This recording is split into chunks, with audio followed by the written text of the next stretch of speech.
Ahoy there, travelers, and welcome back to Hot Springs Island. We are one-ish session from the end, as Svarku and his little camp that currently the players cannot see, but will very soon see, is about to be under attack.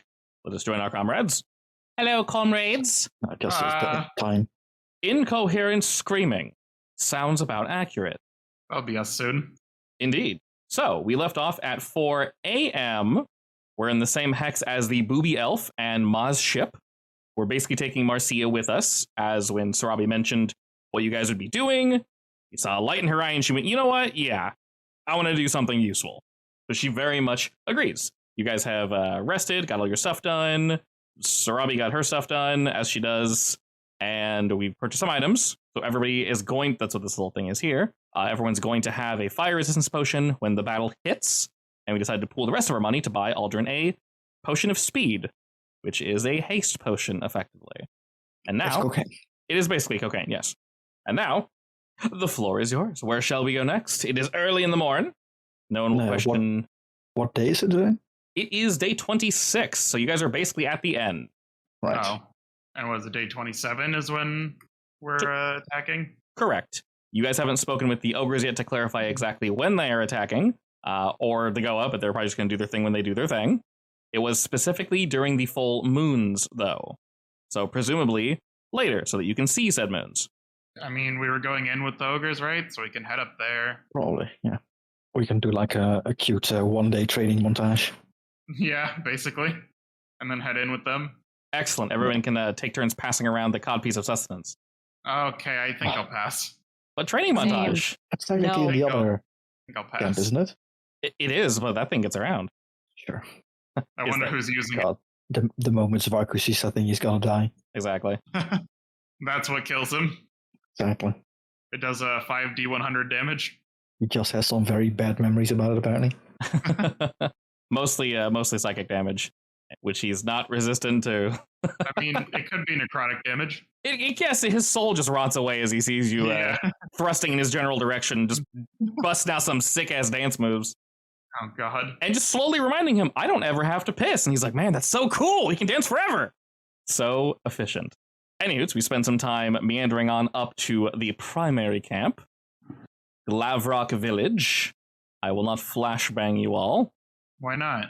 because sometimes it's not great. Just sometimes. I don't need my eyes. No, not really. I do. I read too many webtoons for no eyes.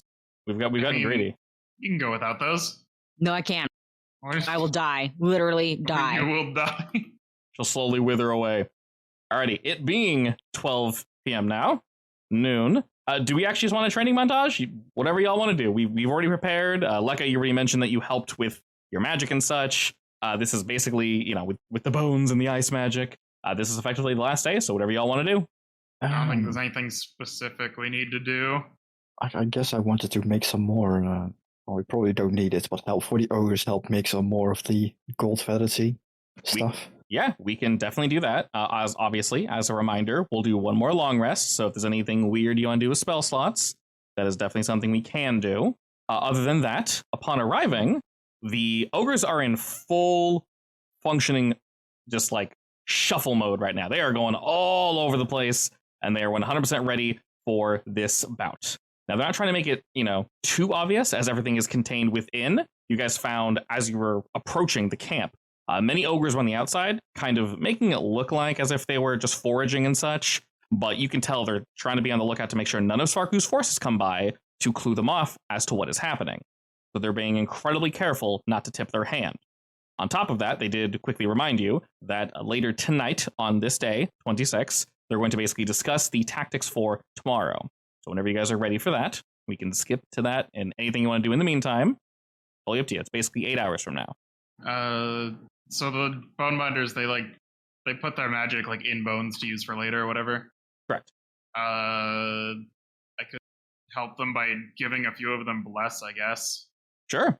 And for today. yeah, definitely. And like I said, that does indeed take some time. Did you want to help with you? So you're going to help with the tea specifically, Lekka, to help anyone that gets knocked down, right?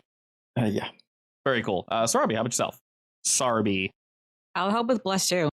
Alrighty, we got our two bless spots going nuts. Daniel's cheering you guys on. And Leica's showing them, you've learned that they kind of know how to brew this, but maybe not the way you've been brewing it, Leica. They show you some tips, you show them some tips, so we all got something to learn here. Bringing outside knowledge and such. We'll go ahead and just honestly fast forward to 8 p.m. And with all this, sun is down, the food is crackling over the fire, and there's a wonderful, wonderful smell of smoke dancing throughout Glavrock Village. And during this time, everyone wishes to meet, essentially, at the dinner zone. And they're basically just going to... Yeah, that's where it is. You know, this giant 9 is really annoying. Where's somewhere I can just plop us down where there's a massive freaking number? In the corner of the map. I know, all right? the way down here. I know, right? I'm going to dump us over here. There we go. That works. Right. I was going to Photoshop the numbers out, but I'm like, that's way too much effort. I'd have to, like, redraw the town. I'm good. Video. Yeah, I know, right? Definitely not worth it.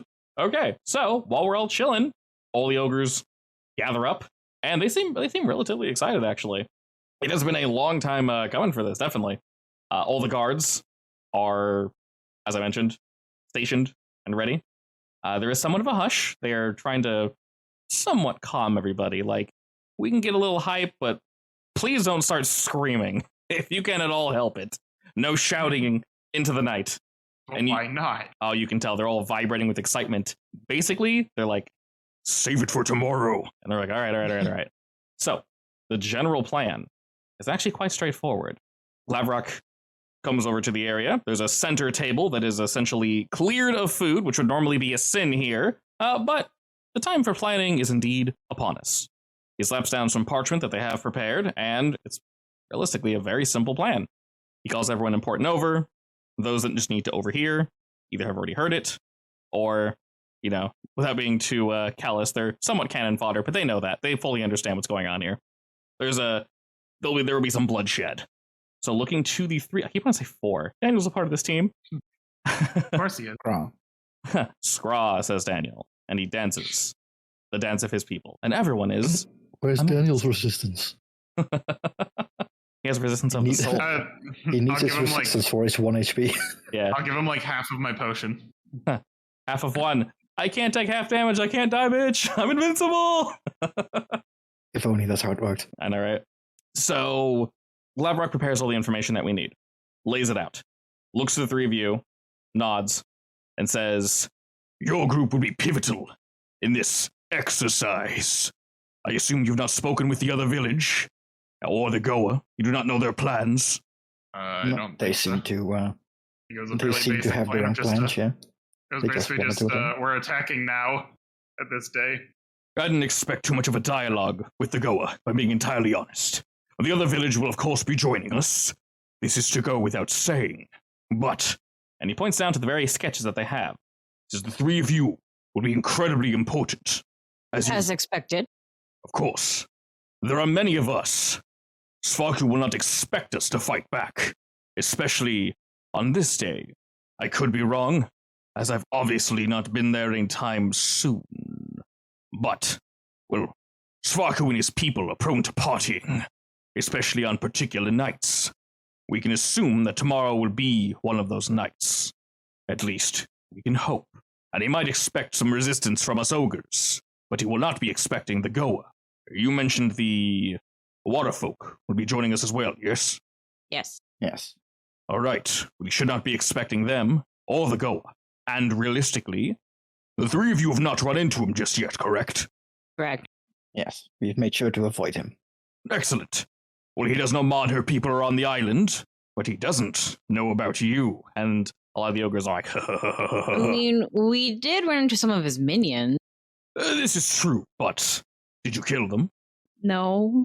Most of them. He shrugs. If they presume you're dead, or presume you didn't survive, you didn't attack again, you're probably too weak to be worth mentioning.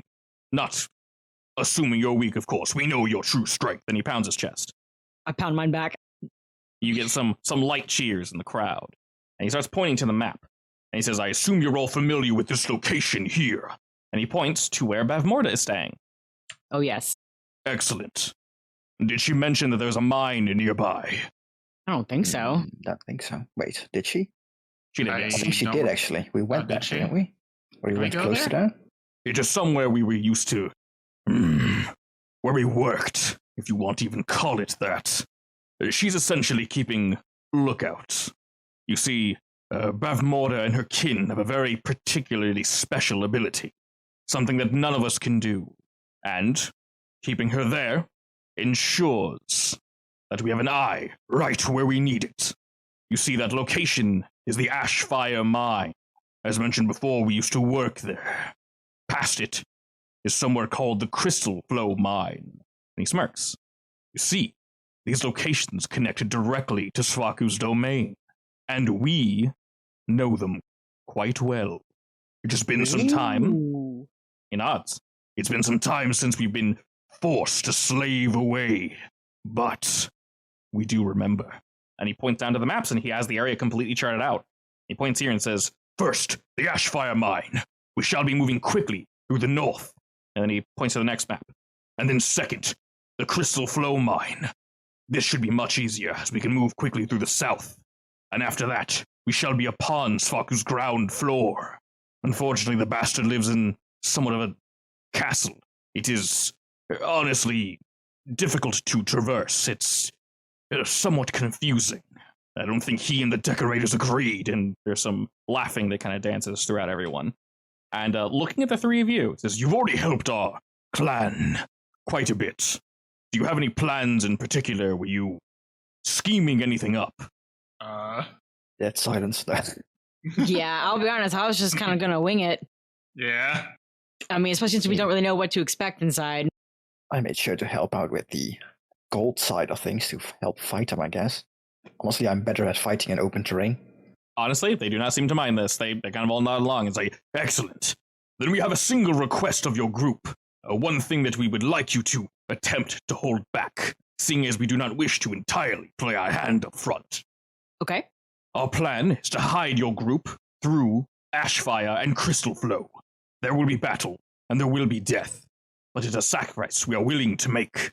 So preferably, unless things go wrong, we would prefer the three of you do not engage. We will attempt to do our best to hide you. As we rush through quickly, you stay in the middle of our group of ogres. You are small and should not be seen.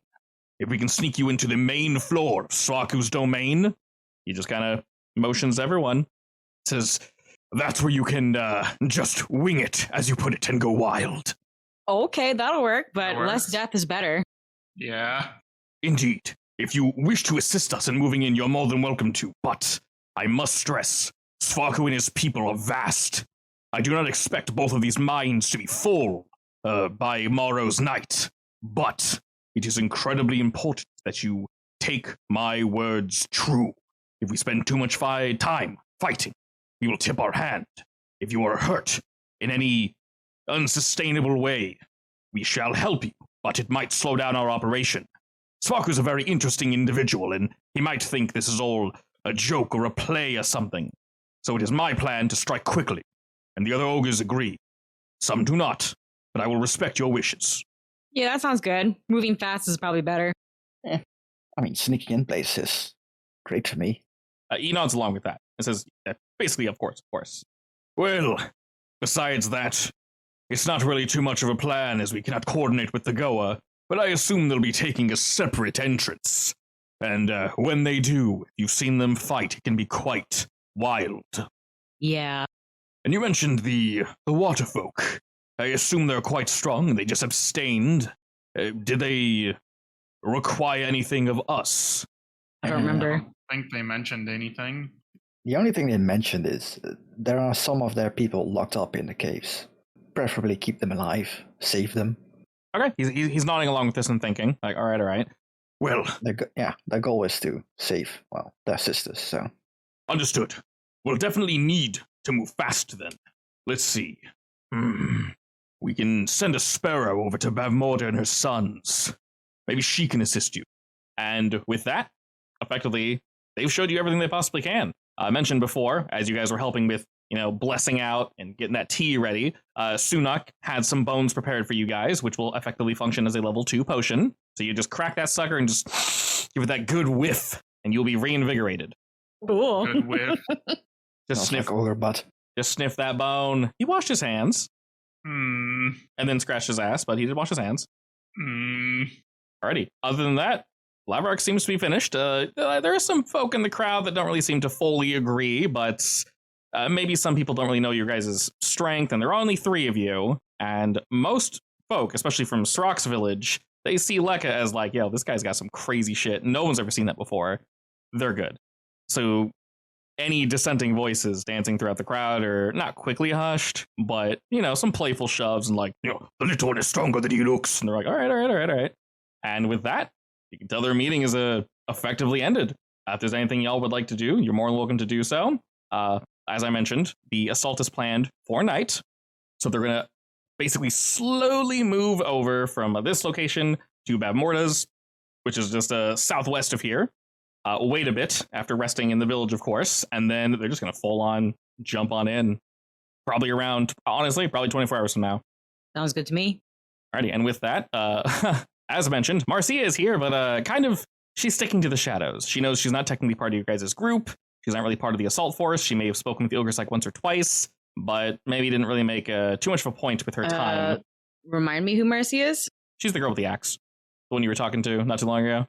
You guys didn't really full on talk to her, but everyone that you basically said, hey, let's get off the island.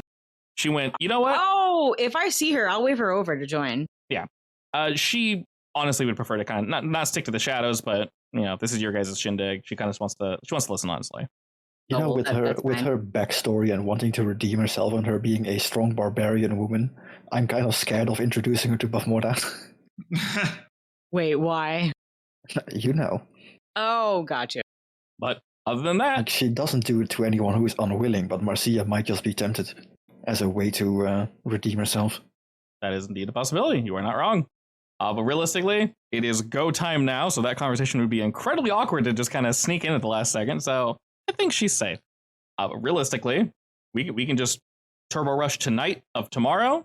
If you guys want to talk to anyone in particular, you do know that the other group will be slowly bleeding out from the village to go to the location, quote unquote, whatever that means. And they know when to meet. Awkward it may be. They know when to meet you guys there. So if there's anyone you want to talk to, now is the time. Is it too late to have a long rest at this point? Otherwise, I would probably give some random spell slots to people to, I don't know, set up faster. Y'all can literally blow all your spells helping out. And then right now it's 8. And if you want to do that, we can spend the rest of the night doing that. And then take a long rest, and then it'll be 8 a.m. tomorrow. Depends, so yeah, it depends a bit on what they need to do. If they need someone to infiltrate or scout stuff, I can make them invisible or faster. Yeah. For a while. Or I can help people get in position with a nice, what's it called? Mist cloud. Yeah. So if you want, you can divvy out all those spells. I will say that's going to take a while. It definitely will. I can convert all of them. Yeah. So you can cast all of those, I'll say, in the next 4+ hours or so during this little shindig here. And then after that, I'm just going to go ahead and say, no one needs the long rest, right? You guys have all your spell slots? I think so. Use them, yes. Okay. I have all my spell slots then. The only reason I ask is because if you do hit that long rest button, I think it's going to kill the buff. So, yeah, it lasts 60 minutes. So if you say it's a new day, the game's going to go, oh, so 60 minutes have passed? And we go, no! So those are floating in space as of current. But yes, we can basically say that you guys spend the night casting the rest of your spells. Obviously, Sarabi and Aldrin help with Bless. I will say this will 100% help the survival rate of the ogres. Substantially, actually. If they're able to sneak in easier, move around faster, we can strike quicker and thereby save a couple lives. So that'll 100% help. And realistically, we can say after all that and some bonding moments, we'll move on over to the fated day 27. And upon looking up, it's difficult to tell, but after we wake, the sun hasn't fully risen. You can faintly see the outline of all 3 moons in the sky. I always love seeing that. The day moon. It's very pretty. Alrighty, and with all that, we'll drag Marcia with us. Alrighty, can everybody see the Hot Springs Island map? Yeah. Yes. Alrighty. Have I revealed every... Except for the black parts, no. Precisely. Alright.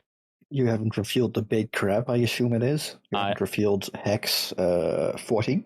And of course, the Tooth from Saraku. Correct. Now, I will say if you want to direct your eyes over to Hex 14, they already told you about it, so I'll just go ahead and reveal it. We haven't been there yet, but they did tell you there's crabs in a beach. Nothing crazy, honestly.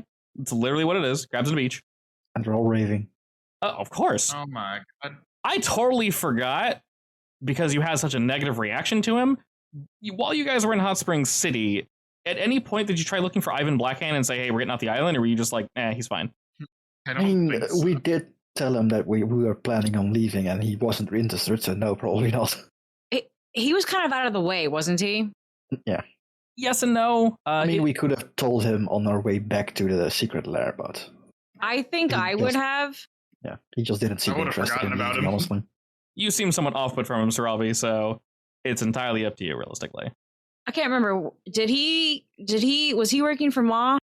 No, he At just some wanted. point. He but- wanted, at some point, but he just wanted to do his own thing. He just wanted to take Sapopa and chill. He actually might be safer on the island for all you know, so he's that guy. Oh, I'll leave him there then.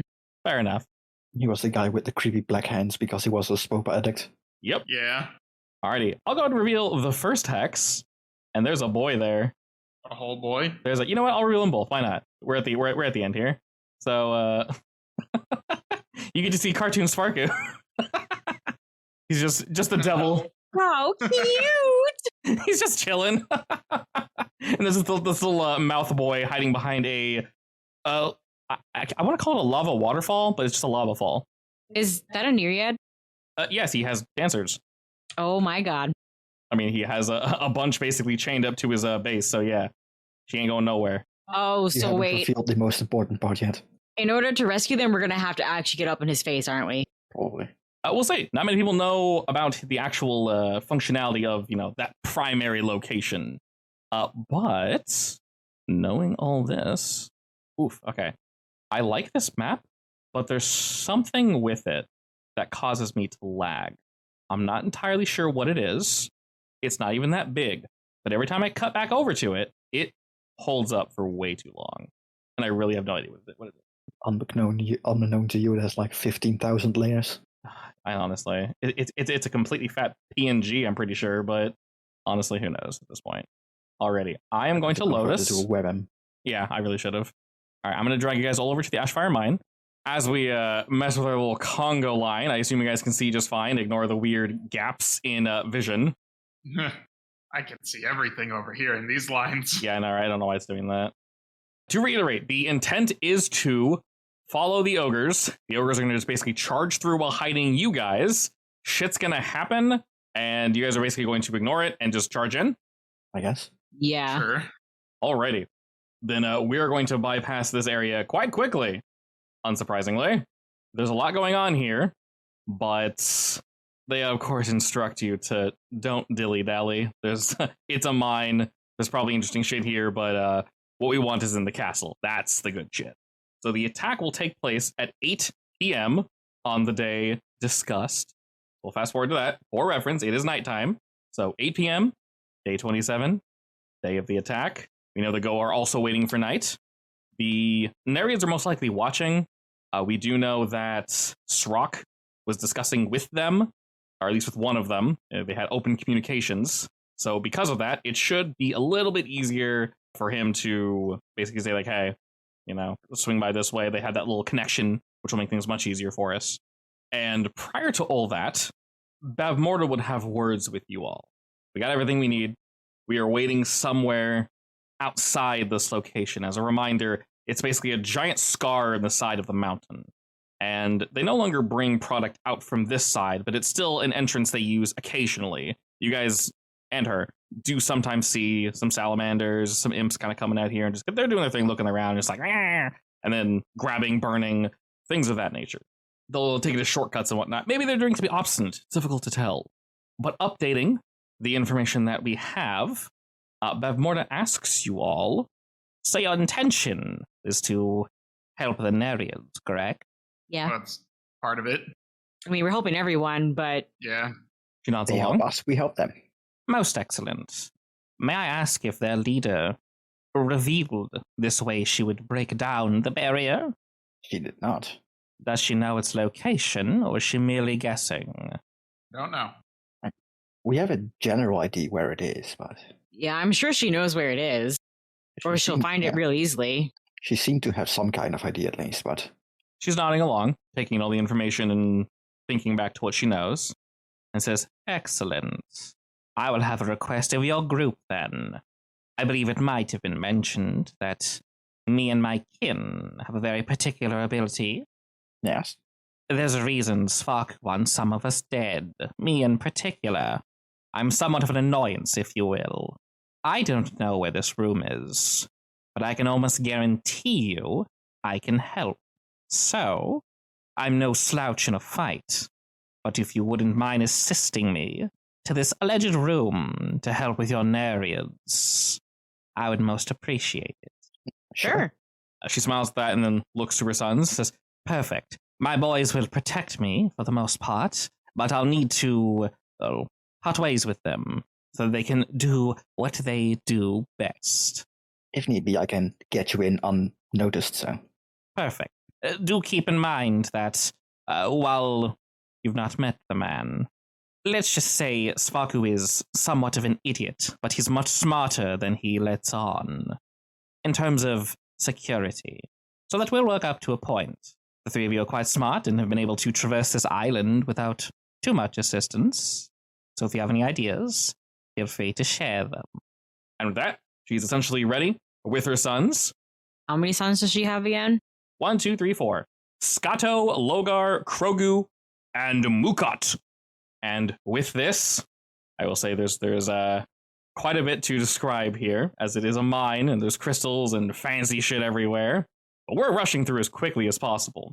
Are we indeed doing just that? Are we rushing, not really looking around, not really helping? You're going to take the cover of ogre, of ogre flesh, and move on in? I mean, the point of this was to get us through fast, right? Correct. Yeah. Then yeah, if worse comes to worse, I would like to stop and help if like something bad happens. But other than that, I would like to just run through. Alrighty, and with that, Glavrock takes the lead, looks If back. anything, I would like to provide like minimal support as we go through with basic shit. All right, excellent. They're going to take some of the spells that you shared with them, and there are not a ton of ogres, but there are indeed enough. You were able to share some of your stealthing abilities, some of your invisibility. So none of you have to use your spell slots.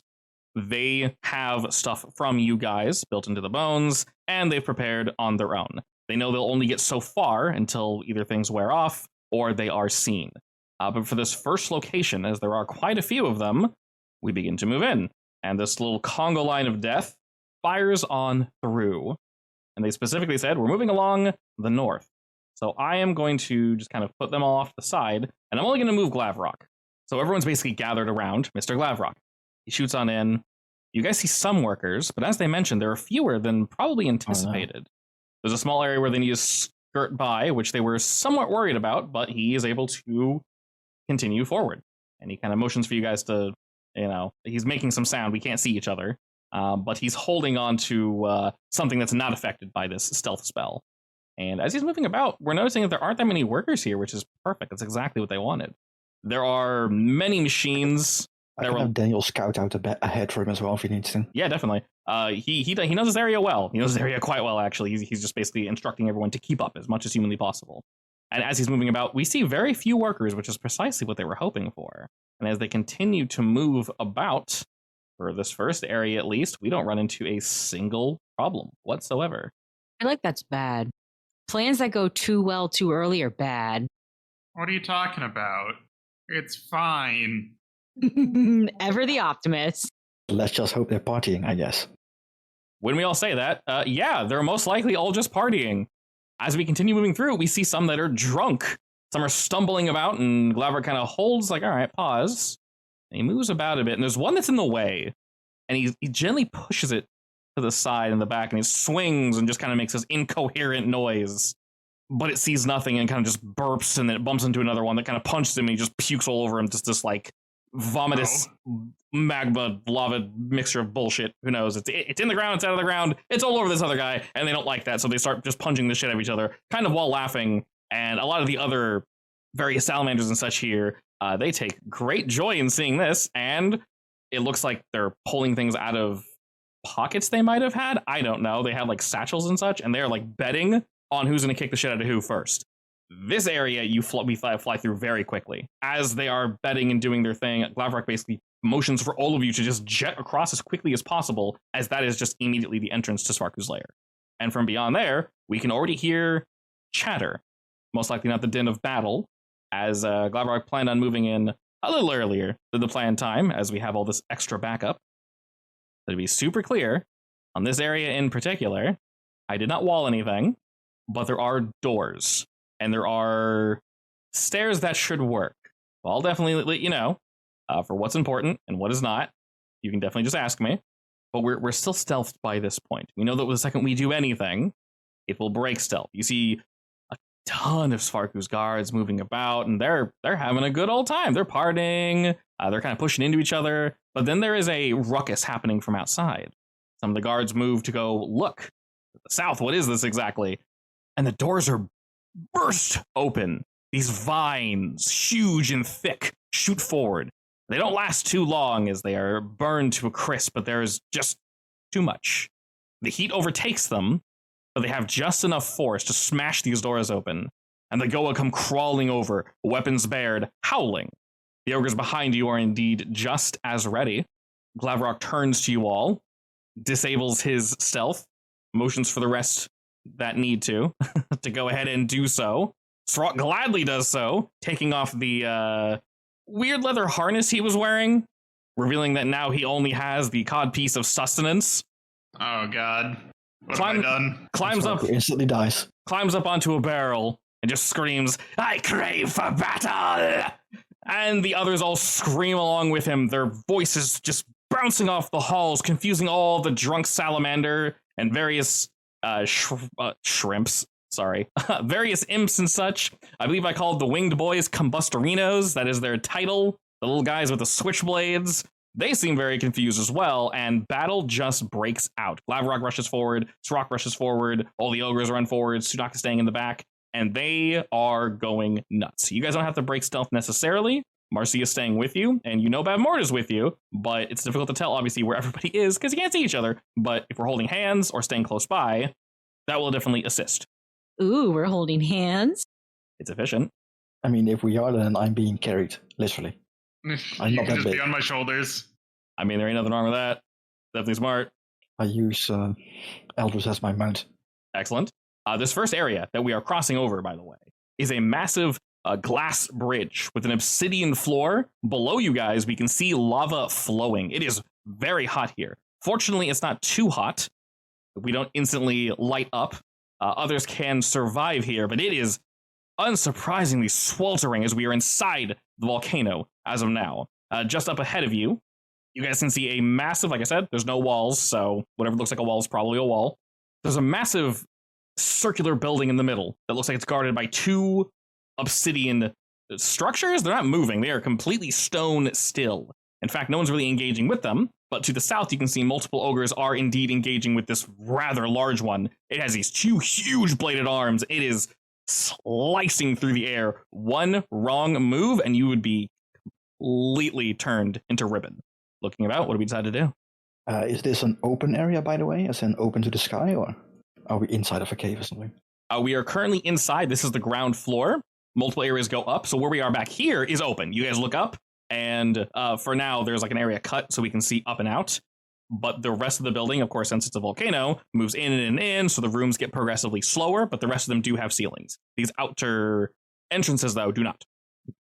Is this where we're supposed to find Svarku and the dancers? I mean, Svarku's right there. They did let you know ahead of time that Svarku's little room is dead center, and probably to avoid him if you possibly can, he'll most likely be chilling in there drinking and just having a good time. Well, then I we guess can help clear out the room first. Or do you want to start looking for the Nereids? Totally up to y'all. Directly in front of you, there's a giant obsidian spire that looks like it probably heads somewhere. There are some stairs. It's difficult to see from here, but there are stairs that head up and around to a back area. And then across from here, directly straight down, is the door that the Goa came through, so probably don't go that way. And then way further down, it's difficult to see, but there's another circular section. So there's a circular section to the right, there's a circular section to the left, and they presumably are the way to get up. Can we fight while cute little bird bud goes to look for the Nereids? Sure. I can send them away. I think most of this area is inside of telepathy range as well. If it's only 100 feet, you should be set. Let me measure that stuff real quick. Yeah, just let me know where you want to send them. You can't go too far in this room, but yeah, I can send them into the tower. All right, you're sending them to the leftmost tower? Yeah, just straight up into the hallway where we got out into the door, I guess. Up the tower, see what's there. Alrighty. Let's say. That one is And then indeed. he is very fast, so he can do that, but I think he can move 120 foot if he takes the dash action. Yeah. So he's able to shoot forward. He looks around a bit, but without going too much further, he kind of shoots back. And this is all in like 30 seconds or so. And he comes back to you, Lekka, and kind of gives you a general look of, I feel very uneasy going any further. Oh, you can't see him, shit. He lets you know telepathically, basically, with bird kung fu. I think he can, like, telepath his emotions, so if he feels weird then he can show it in images or something. So Very much so. He lets you know he feels very uneasy. There are definitely enemies there, but nothing to be too worried about that he saw. But there's bad juju, like a lot of bad juju here, and he's worried they're not going to see him as a bird and they'll just kill him. that's worrying. Yeah, that's mainly why he's coming back. I guess we'll check out the other rooms then, like the upper area. Okay, there are two obvious areas close by, so whichever one you want to go to, just let me know.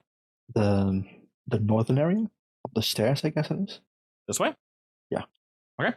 As you guys head up in that general direction, we come across a few things. There's a large open room where it looks like there are still some of Sparku's minions still trying to have a party, but they're not really entirely sure. Like, are we being attacked? Like, they're kind of half in and half out. They're not really doing their best, fortunately for us. There's a balcony back here.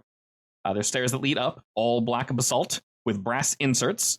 There's a low wall with triangular pavers that lead up this whole area. And near the back, there seems to be a very large altar that's made of basalt. It's very rough, and it has crackling molten running through it, and it glows. And just below that is a storage area. You can see many of the crates are open, and it looks as if that's where they're getting their alcohol from, or at least partially. Looking around here, you can see two more stairs that head down. One of the doors is cracked open, the other one is closed, and they seem equidistant from each other. I guess I'll share that information that there's some kind of glowy rock that might be it up there. Wait, what do you mean the glowy rock might be it? The thing that is blocking us or something, or it might be something we don't know. Oh, Did it have any kind of feel from it from Daniel, or also bad juju? A different kind of bad juju, but not the same one. There's some power there. There's definitely something going on there. It very much feels like an altar, maybe something they worship, maybe something along those lines, but it might not be what we're looking for. It's difficult to tell, though. I mean, they did say that Svarku had some kind of pet, right? Maybe that's his calling stone. I don't know. Wouldn't be too outlandish. Want to go check it out? can't hurt, I guess. Famous last words. All right, as you guys move on up, of course, we can't interact too much with things until stealth breaks. Nothing combat related, of course.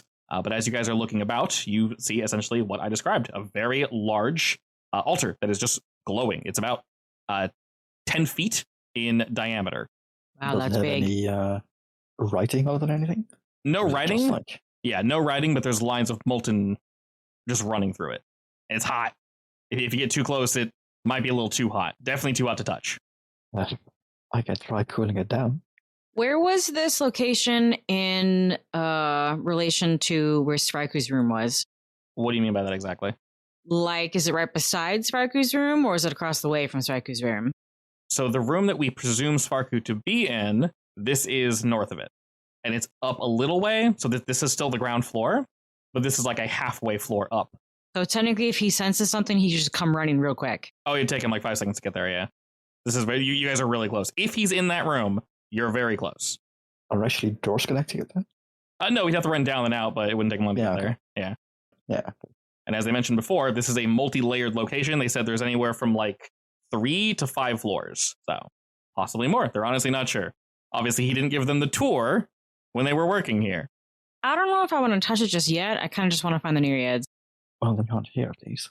They're definitely not here. If there are any, they would be in Svarku's room. Is there from here like I don't know, a window into Svarku's room? There are no windows in that room, unfortunately. It's completely sealed off. The only way that you guys can see in is the massive door being guarded by 2 equally massive obsidian beasts. And you guys I can guess y'all can see they are very potent in terms of combat. They're not necessarily murdering the ogres, but you know the Bladesworn are very strong. They're easily having to outnumber these guys just to go toe-to-toe with them, but your guys' bless spells, all the smoke, that's definitely helping. I guess I'll just keep on moving to the other tower and have Daniel scope that one out instead. Make a nice circle. Okay, you want to check the tower in front of you guys? All right, from here, you guys can see quite easily. Directly in front of you is a massive obsidian door with a complete mirror translucent finish. As Daniel moves toward it, it opens automatically. He does not wish to move into the room, though. He takes a few steps forward, looks around a bit, and this whole room looks like it's made of obsidian. And he kind of pauses. It's a spire that looks like it goes up. You see a set of stairs that look like they spire upward until the second floor. But he feels really uncomfortable, and he's close enough that you can instantly feel just dread, and he kind of just like leans back, like, I don't want to go there either. The obsidian that's covering the outside of it is very jagged and coarse, somewhat similar to Bavmorda's blade house. But hers is like intentionally massive obsidian blades. This one is just like raw obsidian growing upward. There's definitely something wrong with that room. Like, I would feel bad just sitting here trying to identify it. Bavmorda moves toward as we're close by, and she whispers because there's so much screaming going on in the background. And she says, if obsidian blocks our way, I can assist. What exactly is the obsidian doing? Because there is some magic to it. She kind of gently directs you toward the guard down south that's fighting her Bladesworn. And she said, both towers are most likely guarded by these beings. Fortunately, and she gently puts her hand on the obsidian, and it takes a second, but she's able to run her fingers over it, and you can kind of see it warp ever so slightly as if it were made of clay. Then she pulls her hand away, saying, I have ways of making it bend and break. No, that's useful. Quite. Real quick, do they want us to avoid Sparku, or are we actually going to take him on? I'll take them all. They and others have let you know that he is absurdly powerful. You can definitely try, but they don't want to fight him. They might if he pops his head out, but... How does he not hear all the ruckus outside? He most likely does. And as you guys are actually questioning that, you hear a deep bellowing laughter that is so loud it interrupts the battle for just a moment. Sparku's men kind of look towards his room, and then they pause after getting smashed across the face with a club, and they kind of go back to battle. Okay. So is the issue with the tower to the north, or the tower in front of us, more so that it's closed right now? When you walk up to the door, it automatically opens. Very similar to the observatory you guys went to. But there is a ominous aura inside. Yes. Obviously, to reiterate, Daniel's very weak, so anything slightly scary that would be like this potent, he's going to turn tail from, because obviously he knows you can't just casually resummon him, so he's doing this to kind of help you out as well, just in case. He doesn't want to fall into a trap. Yeah. Let's take a peek upstairs, I guess. Alrighty. In terms of Congo line, since y'all are stealthed, who's leading the way? Like, I'll lead the way. I'm fine with that. Oh, I could do it. It doesn't matter to me. I'm small and sneaky. We do it together. You're on my shoulders. Away we go.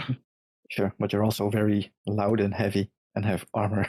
I mean, yeah, And me too. but we're coming anyways, so that's Yeah, no that's matter true. what. I don't know, sneak ahead, I guess. Alrighty. As you move forward, you see this entire spire is made entirely of obsidian. The door is open without any issue. And like I mentioned, don't move in just yet, but there is a stair there. If you move your token to the stair, you will indeed go up. I pray. It should work. Hopefully. It worked for me. Something might have broken, but we'll see. Don't go there just yet, because as we move forward, as I said, the entire inside area is made of this rippled, lumpy, organic-looking obsidian. It is smooth, but there's something off about it. And as we pursue forward, we see the staircase itself is perfect in structure. There is no adornments on it whatsoever, but it is geometrically beautiful to look at. It is so perfect. As we move close to it, though, it quickly ripples along with one of the walls up to the side, and some of the matter quickly coalesces just in front of you, in front of the stair, forming one of the blade guards you see the others dealing with. And you need to be relatively that close, and if you guys are here, you'd be right behind. Obviously, Badmore is there as well. I see you. And Daniel. It doesn't move necessarily, because it cannot see you, but it's looking, and you can sense that it knows you're there. I don't hate this at all. So, this big inorganic stone thing, it is inorganic, right? Oh, yeah. Yeah, I'm gonna shatter it. You're gonna go starting with Shatter? Yeah. All right, sounds like a plan. Sounds like we're rolling initiative. I don't know why I said initiative. Why not? It sounds cool. Lekka, roll me one more time. I want to give you advantage on that one. I don't think Actually, it'll let me. Here, I'll just do this. Reroll initiative. Boom. Oh god, it's worse. Okay, well, you had a 5. I'll reroll for each of you, and we'll see for higher. Aldrin has a 9, down to a 7. Wow, this Nope. And then Sarby, you're at a 3 at the bottom. Sarby. And a 2, baby! All right. It's a good thing I gave you guys a How about you don't roll for us anymore? all right. Yeah, it's your rolls. This could be good for us. Advantage is great.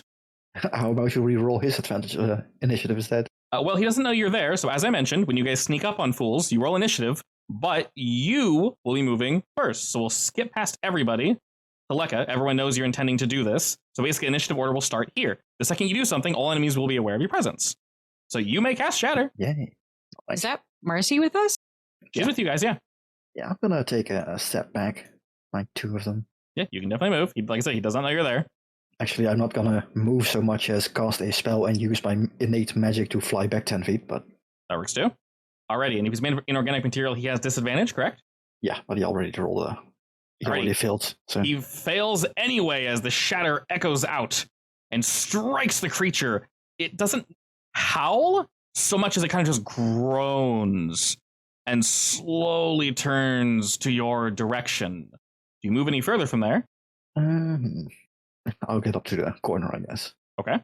End my turn. Alrighty. Because I don't really have anything for bonus actions. Aside from scream loudly. Right after you do that, Bab Morton notices. She puts her hand on Aldrin and Sarabi's shoulder and whispers to the two of you, "You can reveal yourselves if you wish, but..." And she says it's a bit louder so you can hear it as well, Lekka. She says, "For the time being, I can handle this creature you all wish to rush upstairs." Are you sure? She smirks. You cannot see it, but you can hear it in her voice. And she says, "For the time being, yes. My sons are here to assist me." All right. If you need help, just holler. All right, Sarby, what do you do? I want to run by. Go for it. Oh my god. And just like that, she's gone. You rush by this creature, and it does turn to kind of follow you, almost as if it can see you. Every single step you take. You know what? I'm gonna leave Daniel behind for a bit and let him help Buff more than. Sure. Aldrin, do you also rush forward? Do you also rush forward? Yeah. Okay. Marcia will follow you guys. And as all that's happening, you guys see Bavmorda rush forward, and one of her sons comes barreling through the door. She puts her hands on this obsidian creature as it raises both of its massive bladed arms down to strike at them. But upon touching him, he's frozen. And he is trying his hardest to move down. And you guys can sort of see Bavmorda struggling a bit, but she smirks up at him as one of the Edgesworn just barrel through, front flipping over, smashing this thing in the head, causing it to echo out throughout the whole hallway. The entire time you guys are ascending this stair, you feel as if you're being watched. You feel as if all the obsidian you touch is this thing or is something. And this something is definitely watching you. But for now, Bavmorda has this thing held in place. We'll most likely reconvene with us later, but we'll move on up to the second floor. I don't like this place. Yeah, I'm creeped out.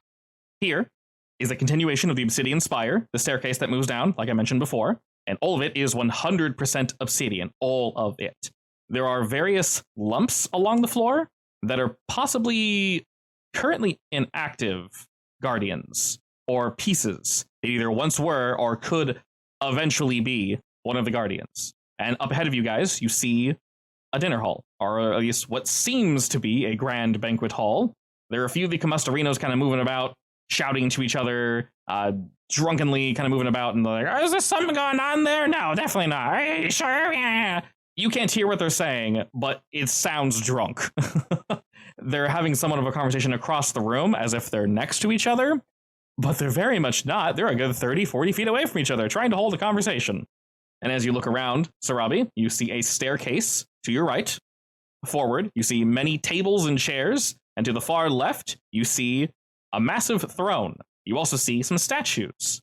One statue is of Svarku holding a giant red crystal keg, and there's a single stream that is magically pouring fire wine into goblets on a tray just up ahead. And then there's another one of Svarku wearing a black basalt chef hat and apron, arms wide as if to welcome anyone here for a pile of crystal red food. Wow, he thinks very highly of himself. What? No.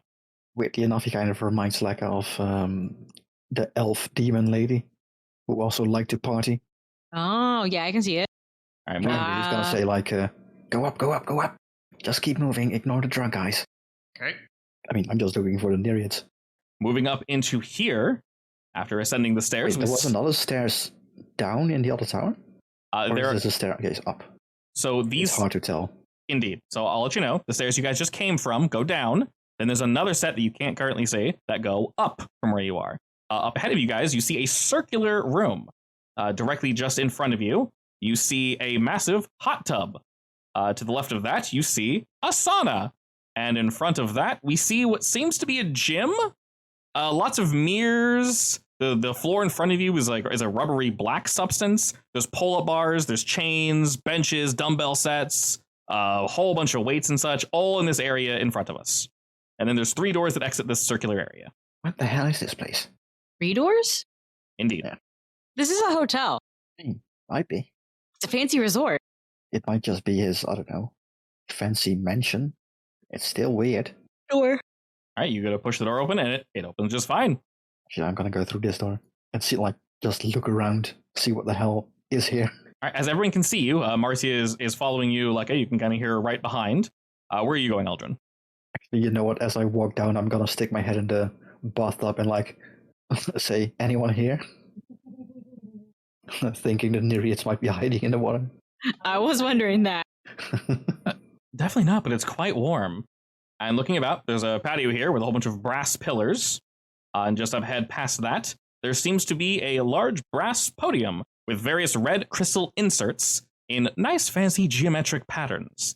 This looks to the very south of this location, somewhere where most likely someone of Sparku's stature would look down and give a speech or speak down to whoever would be in this room. As mentioned before, there's many couches, quote unquote, places of sitting, tables and such. The whole left area to the west, though, seems completely open to another tower or something. It's difficult to tell.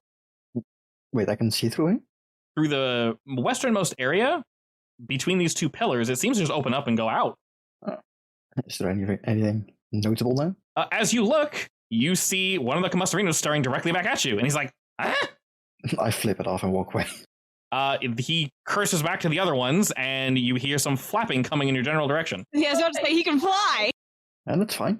They will somewhat slowly fly over, as they are possibly somewhat drunk and or somewhat high, fat off of food. Who knows? I'm going to roll a d4 real quick. 1. Okay, as they're flying over, the one in the back seems he's had a little too much to drink, eat, who knows. As he's flying, he kind of bumps into the wall and just falls.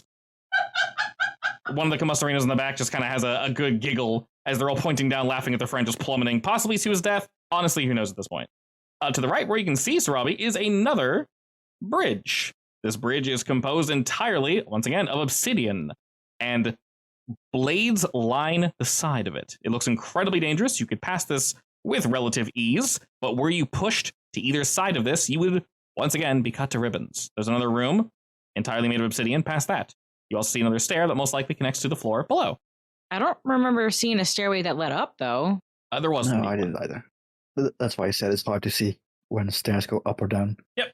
Like I said, just ask and I'll let you know. But there was indeed a set of stairs that went up and down there. You can't really see into the room, but you do see the stair set that you are indeed aware of. As these creatures are following you, what are you doing? Are you saying anything? Are you just completely ignoring them? Hello, how's it going? Like, if I heard them flapping after me, I would probably have prepared a spell. Okay, you're intending to... Are you intending to blast one, or...? Yeah, I mean, I was probably just gonna shatter them the moment they came around the corner. Okay, so you're waiting for all of them to be inside the building? Yeah. Okay, Nice and grouped up, basically. I'd say one's about here, and the other one's just barely coming on through. If you're intending to cast again, I'll have you guys roll initiative again. Boop. Whoa. Throw those bones for me, baby. And this time they are prepared, so no advantage. They know you're here. Oh yeah, here we go. Alrighty. Unfortunately, starting with the fire imp, he sees you starting to prepare something, and he doesn't like that very much at all. Alright, he will move in this general direction, pull his arm back, and... whoop. What? He whips his hand out quickly, and it transmorphs into what seems to be like a whip that wraps around your body, Lekka. Fortunately for you, let's see, this should only do 1 damage? 3. That's fire damage.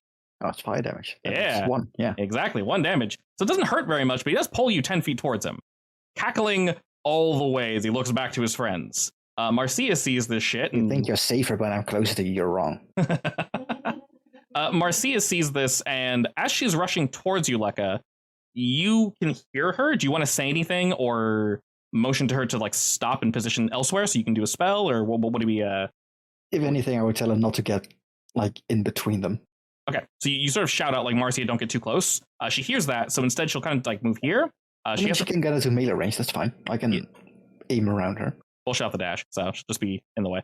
So Yeah, okay. she'll basically just move in and take a defensive stance as we move over to Sarabi. Have we fought these guys before? Yes. I think so.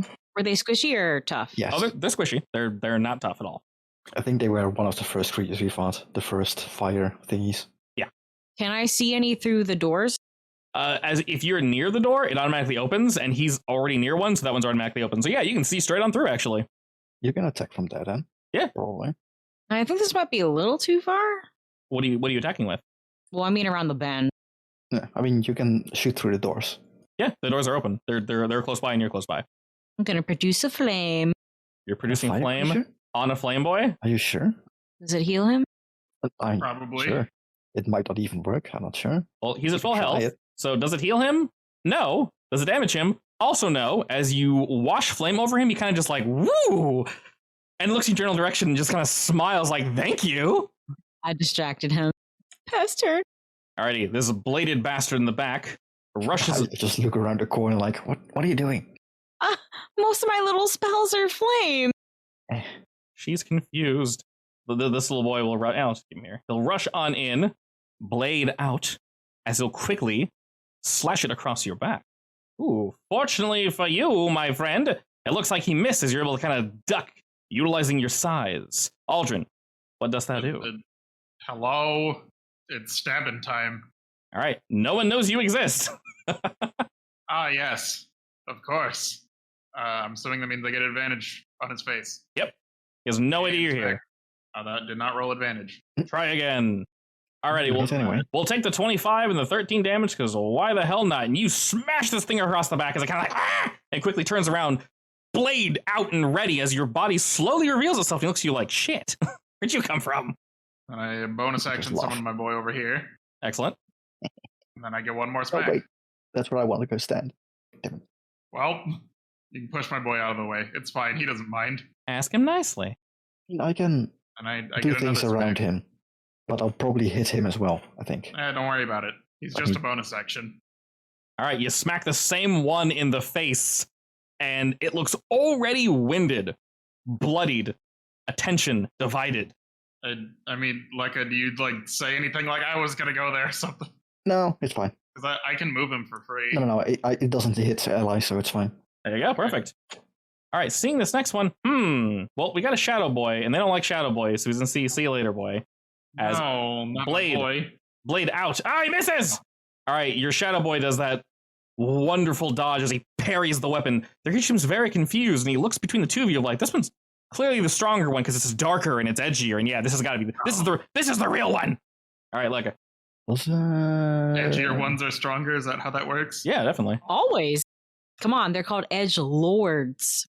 I think my tempestuous why magic do they still usually procs die then? attacks of opportunity, right? I believe it doesn't. Alright, it does.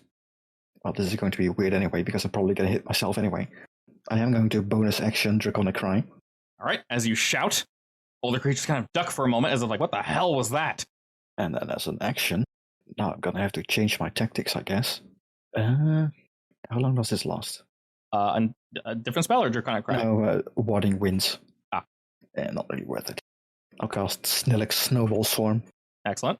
When does my tempestuous magic go off? At the start of the spell casting or after it cast? After. Good luck. You know what? I'll move 5 feet, take one opportunity attack if I get it. That should put me out of range. Depending on where you scoot to, that's only going to invoke one, and this guy will indeed try to swing at you with his claw. All right, excellent. The echo is the only one that fails. I mean, that's fine. He's dead, but It's just a cold bonus dodge. action. And then I'm going to use my 10 feet of flight to scoot away. Alrighty, so the two of them succeed, so they take half, which is doubled because it's cold. Deal 14 damage. Indeed. I'm fine with that. And that should be my turn. All right, your boy's just sleeping. Alrighty, after your snow pelts these dudes, they completely freak out. The shadow one's gone, so they kind of look at each other like, oh shit, maybe that was the weak one. And this imp will shoot forward, and with its claws, will try to rake them against Aldrin. It's not very nice. It really isn't. And he actually will strike.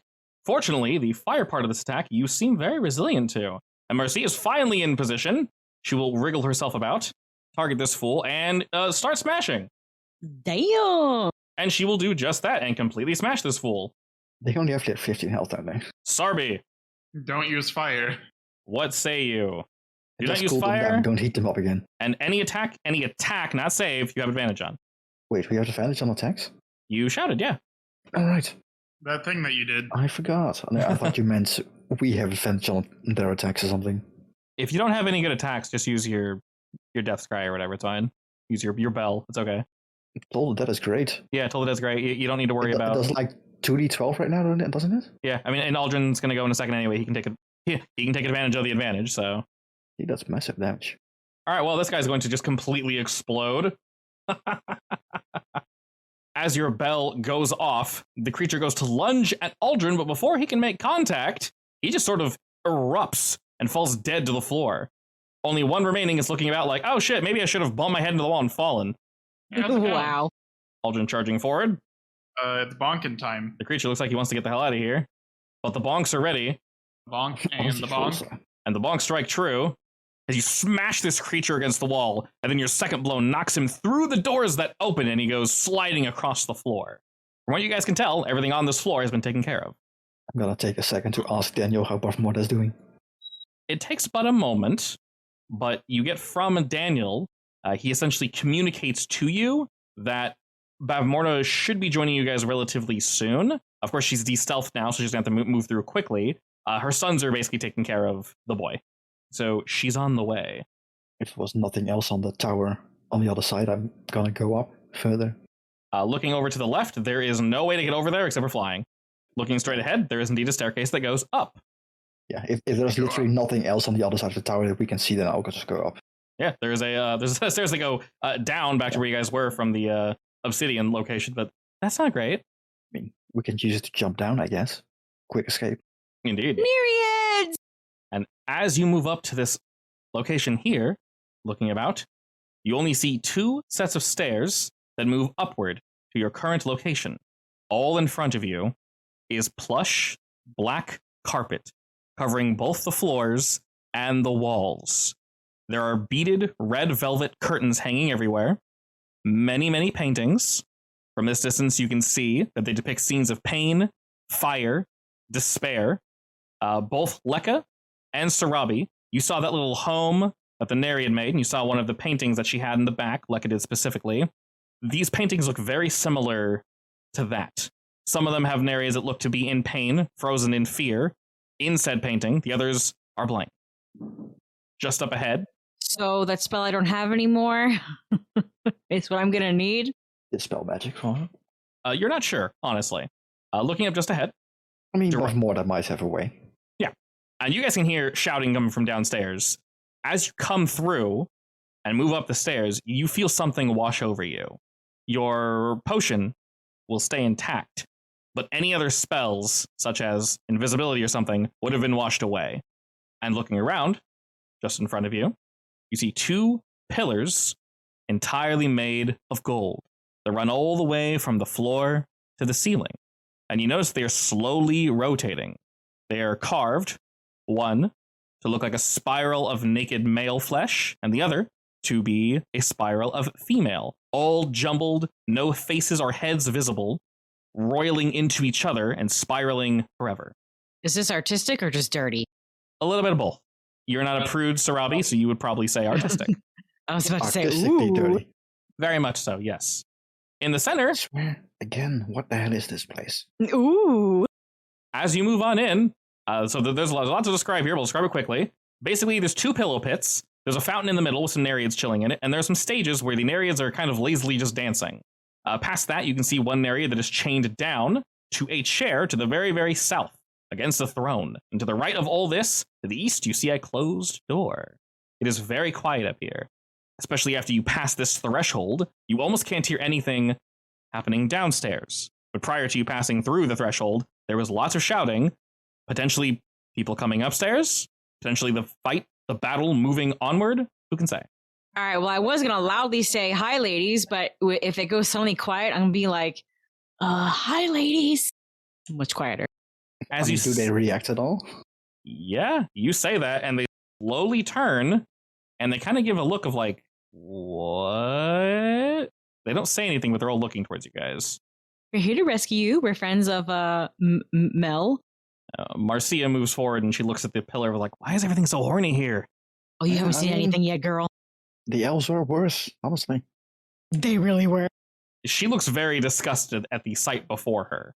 The Narias look very hesitant. As you move forward, Sarabi, the one in the pillow pile in front of you kind of moves to the back of it. They all seem scared. They're looking at Elle like, how the hell are you guys even here? All right, well, hello. My name's Sarabi. The dancing one stops and moves forward. And she says, what brings you here? How did you get here? What was her name? Meltalia?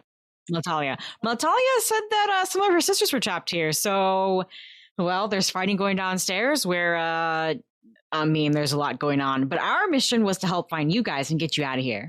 Meltalia should be on her way. I'm not sure where she is right now. They all nod to each other, and there is just despair. There's no hope in their eyes. They've been here for, you don't want to know how long. And I can imagine. Yeah, they seem defeated. Ladies, wipe those looks off your faces. Meltalia is pissed off, and she's not going to stop until you get out of here. As you say this, Sarabi, the looks in their eyes maybe lend as to why this is happening. They seem possibly a little drugged or high or something. It isn't just being here for hundreds and hundreds and hundreds of years. It might be something in the room, something they took prior. Maybe Sparky was pre-gaming for the party. Difficult to tell. After a few moments, though, you mention her name again, and much like the boy, the beetle, the juice, you hear clicking and clacking coming from the stairs. And Aldrin, you see Meltalia walk by. And prior to her entering the room, their spirits raise for just a moment. Meltalia, hi! They all look to the north. She smiles and bows. And around the same time, Morta comes around the corner. And she's hanging back a little further, looking at the statues, looking at everything going on here, and sort of nodding like, okay, this is sort of what I expected. And Bevmorda, everyone's here. I mean, there's definitely some weird ambient magic hanging around here. Oh yeah, you guys can feel there's a lot going on. Bevmorda moves over to the right, and she's looking at this door. I'm just like looking around, seeing if I can find a source for the magic, I guess. Aldrin, can you smash this one's chains? I mean, I can try. They look all very dejected at first, but when Meltalia entered, chin held high, she says, what, do you not trust my friend here? If she says I have arrived, then I have indeed arrived. I would never abandon my sisters. And while there's definitely joy in the room, you guys can feel, they don't want to say what took you so long, because that they know, they understand, they fully understand. But like that feeling of like, it's been so long, is it worth it? Like, do I even want to keep going? But they gather themselves, and stepping off the stage, these ones are having fun chilling in the water, honestly. Stepping out of the pillow pools and then hopping out of the water. They look as if they're ready to leave, but they're tired. The two that came out of the pool, they seem the strongest, as they were directly in a water source, but they had to like, just like they ran a marathon. It was slow going. It was definitely slow going. And obviously there is one chained to Sparku's throne. I will try to smash the chains, but I'm assuming it won't work. You go to bring down your mace, and someone, as expected, bounces right off. And she winces a bit at that, almost as if remembering, like, oh, yeah, shit. And she kind of holds her throat, and she looks to you, Aldrin, as if to say it's not your fault. And then she nods, remembering, like, yep, that's why we stopped trying to do that. What about the pillar? She's chained directly to his throne. It's, like, connected, obviously, nowhere you can just remove it. It's, like, embedded. Can we smash the throne? I can shatter it again if you want. I won't tell you no. There's a raised dais, stairs that move up. You see, once again, more red crystal, golden runes that dance through this thing. The giant throne of gold, plush, and extruded red crystal hexagons. There's braziers 10 feet in diameter, burning fire. Getting closer and looking at it, you can see nude figures of the fire dancing and dancing away. You don't know if they're sentient or if this is just a design, but You don't know if they're sentient. What? God, please. you don't know if they're sentient. They don't seem to stir whatsoever. You guys hit the chain, you move closer, they don't twitch or flinch or anything. They just dance Is and dance. the obsidian that the walls and stuff is made of, is it like warm to the touch?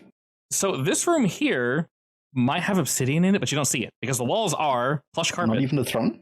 No, the throne is made of gold, I believe. Just gold. Okay, I'm taking that. It is solid gold. You're putting a throne in your pocket? Yep. Huh? It's gold. Just take off the chunks that Aldrin smashes. I will Yeah, shield. I can freeze the chain and hopefully it shatters easier, I guess. Actually, I can freeze it and waifu can heat it up. Or not touching the You know, use chain. physics. Yeah, we're not touching the chain. I think it's zapped her. Did it zap her? She looked to be in pain. Something. As you guys are discussing this, you look a bit closer, and it looks as if the chain itself became superheated for a moment. Oh, then I can keep it cool if you want. Like, if it is fire magic, I can potentially just freeze it as cold as possible. Well, I was thinking we could try destroying the throne. I mean, it's a golden throne. It's pretty fucking strong, I guess. Approaching the throne, you guys can definitely tell. I don't need to tell you. This throne, much like the others, there's something special about it. You feel uneasy just looking at it. It almost feels as if the throne's looking back at you. Yeah, I figured. I'm gonna start freezing the chain. All right, as you begin to sort of cool the chain, she kind of gives a look of like, I don't know if that's going to work, but, go for it. It can't heat up, at least. She seems more comfortable now. Well, you want me to try and smash it again? Yeah. All right, I'll try and smash the chain again. All right, as you go to hit the chain again, it instantly superheats past the ice and steam begins to fill this area. She coughs and she kind of like holds her hand out. I was going to say like stop, but it's her voice is hoarse and it just comes out as just an exasperated gasp. Well, not doing that again. Natalia takes a few steps forward and says, I don't know if I would touch the throne if I were you. I'm sure you can sense it. There's something off about it. Yeah, but do you know a way to get these chains off? Because clearly breaking's not the way to do it. Does he have a key that maybe locks these ladies? Looking down to the narrator, she almost gives a look to you guys and say, just leave me. Like, it's fine. Just let my sisters escape. Absolutely not. Does he have a key? She sighs and just looks down. And Natalia gives her a look of like, we're not leaving you. Everyone leaves or no one leaves. I will stay if I have to. Is the look that she gives her. And she looks at the three of you and I don't know if that looks in your eye or not, but she says, do not sit on this throne. Okay. Now I'm just curious. Looking about, Bavmorda is kind of checking out this door and turning to your group. She says, how much longer are we going to stay here? What are our plans? We have to free this Nereid and then we can skedaddle. Might be a way to get her free inside the other room, past that door. Does it auto open? I'm gonna identify this throne, I guess, while they do that. When you move nearby, do you touch the throne? You have to touch it, don't you? No, I do have to touch it, but I guess does anything happen if I touch the chain itself? If you touch the chain, it becomes slightly heated, not enough to hurt you, but almost as if a warning. Does it do anything if I try to identify it? The chain itself, no. It doesn't react in any way, and it essentially lets you know it is what it is. It's some high-powered... It's not just chained to this chair. It seems as if it's chained throughout this building, and you feel as if you're touching more than just a chain. In fact, you can feel multiple chains running throughout the chair, through her, through the building. There's definitely something going on with this. They all have this same just burning magic inscribed within them. Yeah, it almost feels like this entire tower is one thing. Meaning if we break her free, you know who will probably know. So yeah, I'm also expecting Svarku to be part of this tower, or to know with this tower. I don't know. Yeah, that would make sense. Meltalia nods towards Bavmorda, and sort of to continue what you guys were thinking, she says, I apologize for hiding myself for so long, but I was attempting to look for the source. I needed to do so unseen and unfelt by even you. But I do believe that Svarku's hiding it just past here. I think these are his quarters. His private quarters. The Nereids lived right outside his pirate quarter. Oh my god. The men like to keep them close by, unfortunately. You know I'm all about sex, but only when it's willing. She winces at that as if to say, yeah, I agree. And you can see Marcia kind of moving between the Nereids, trying to calm them down, trying to talk to them, and she's helping them out of the pillow pits. And she's doing her best to make sure the Nereids are as comfortable as we can possibly get them. And she's moving down after to talk with the one that's in chains. She's just kind of chatting with her, like, hey, is everything okay, et cetera, et cetera. And moving forward, we see a very large door. As we walk up to it, it indeed opens to a massive bridge. There are 4 black basalt pillars inset with red crystal spiraling up and down them. There's also some braziers made of black iron, 10 feet in. Yes. So the 2 of them are flameo, 2 of them are pillars. And on top of these flamios, you see an ever-burning white flame. Getting close to them, you see one takes on a very, very alluring, comely female figure as she dances and urges you to get closer. The other is a male. I'm immune to that seductory. Just past this, thematic. The you pillar see- is male and female. The flame is male and female. and just past all that, you see another door. Does that door also open if we get close? Creep. As you kind of creep forward, Meltalia urges you to stay back as she wishes to take the lead for this. She doesn't want you to get hurt. Yeah, sure. She puts her hand out, sort of like, and yeah, just like that, it opens. And the closer we get, the more pressure we can feel. And she begins to look around, and it seems as if we're possibly in Sparku's actual room. It is difficult to tell, but it's quiet here. It's very quiet, even quieter than it was back there. You guys actually now notice that there was a song or something playing in the other room, but it's not playing in this room. We see along the floor, there are hexagonal pavers. There are various sofas with white and black plush, with alternating colored pillows. So like a black couch with white pillows and then vice versa. There's some other chairs. There's various trunks that are lined with gold, armoires. They got fire burning across them. Tons and tons and tons of mirrors.